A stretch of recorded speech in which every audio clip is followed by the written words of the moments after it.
जम्मू कश्मीर में अनुच्छेद 370 के समाप्ति होने के बाद विधानसभा चुनाव में कई ऐसे चेहरे मैदान में उतरे थे जो पहले कभी अलगाववाद से जुड़े हुए थे या अलगाववादी विचारधारा रखते थे।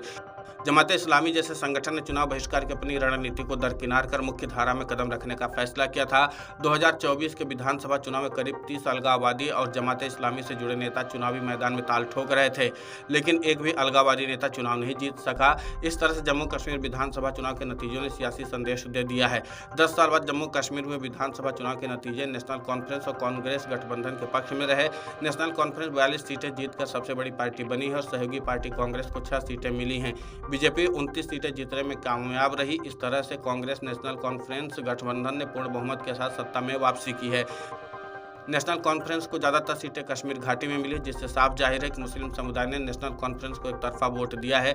बीजेपी के साथ मिलकर सरकार चलाने का खामियाजा पीडीपी को भुगतना पड़ा है। 2014 में जीते 28 सीटों से घटकर पीडीपी सिर्फ 3 सीटें कुपवाड़ा, पुलवामा और त्राल में ही सीमित होकर के रह गई। पीडीपी की प्रमुख महबूबा मुफ्ती की बेटी इल्तिजा मुफ्ती और वरिष्ठ नेता महबूब बेग चुनाव हार गए। ऐसे में उमर अब्दुल्ला एक बार फिर से मुख्यमंत्री बनने जा रहे हैं। कश्मीर में नेशनल कॉन्फ्रेंस का दबदबा रहा तो जम्मू इलाके में बीजेपी का वर्चस्व दिखा। जम्मू कश्मीर में बीजेपी के हाथ सत्ता की चाबी भले न लगी हो, लेकिन यह साफ हो गया है कि उसके हिंदुत्व और राष्ट्रवादी राजनीति की धार कुंद नहीं पड़ी है। जम्मू कश्मीर से अनुच्छेद 370-35 के खात्मे के बाद बीजेपी ने जम्मू के रीजन में अपना दबदबा बनाए रखा और फिर अजय भी रही। जम्मू कश्मीर 60 सीटें मुस्लिम बहुल और 30 सीटें हिंदू बहुल हैं।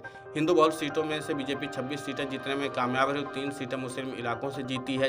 जम्मू कश्मीर बीजेपी के 2014 के चुनाव के मुकाबले बेहतर प्रदर्शन से न सिर्फ पार्टी का आत्मविश्वास बढ़ेगा बल्कि आक्रामक भी नजर आएगी। जम्मू कश्मीर में अनुच्छेद 370 के समाप्ति के बाद अलगाववादियों ने भी मुख्य धारा की राजनीति में शामिल होने के लिए विधानसभा चुनाव में उतरे थे। कश्मीर घाटी में जमात इस्लामी और उसके जुड़े समर्थित उम्मीदवार मैदान में अपनी किस्मत आजमाते हुए नजर आए थे। कश्मीर की जनता ने अलगाववादियों को पूरी तरीके से नकार दिया है। इतना ही नहीं, सांसद इंजीनियर राशिद की पार्टी का भी सुपड़ा साफ हो गया है। अलगाववादियों में कुलगाम में सयार रेशी, जैनापुरा से एजाज अहमद मीर, पुलवामा से डॉक्टर तलत मजीद, बारामूला से अब्दुल रहमान साला, सोपोरो में मंजूर कलू और लंगेट से कलीमुल्ला लोन चुनाव हार गए हैं। जम्मू कश्मीर में जमात इस्लामी ने अपने 4 उम्मीदवार उतारे थे और 4 अन्य का समर्थन किया था, लेकिन रेशी के अलावा सभी अपनी जमानत राशि गंवा बैठे। जेकेएलएफ के पूर्व कमांडर मोहम्मद फारूक खान, जिन्हें सैफुल्ला के नाम से भी जाना जाता है, हब्बा कदल निर्वाचन क्षेत्र से सपा के टिकट पर चुनाव लड़ा और एनसी के शमीम फिरदौस से चुनाव हार गए।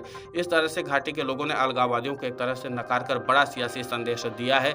इससे यह बात साफ जाहिर है कि बदले हुए जम्मू कश्मीर में लोगों का भरोसा मुख्य धारा की राजनीतिक दलों के साथ है और जिस तरीके से जम्मू कश्मीर की जनता ने इस बार अलगाववादियों से अपनी दूरी बनाई है, उसे एक बड़ा संदेश दिया है जम्मू कश्मीर की जनता ने कि मुख्य धारा की राजनीति मजबूत हो रही है।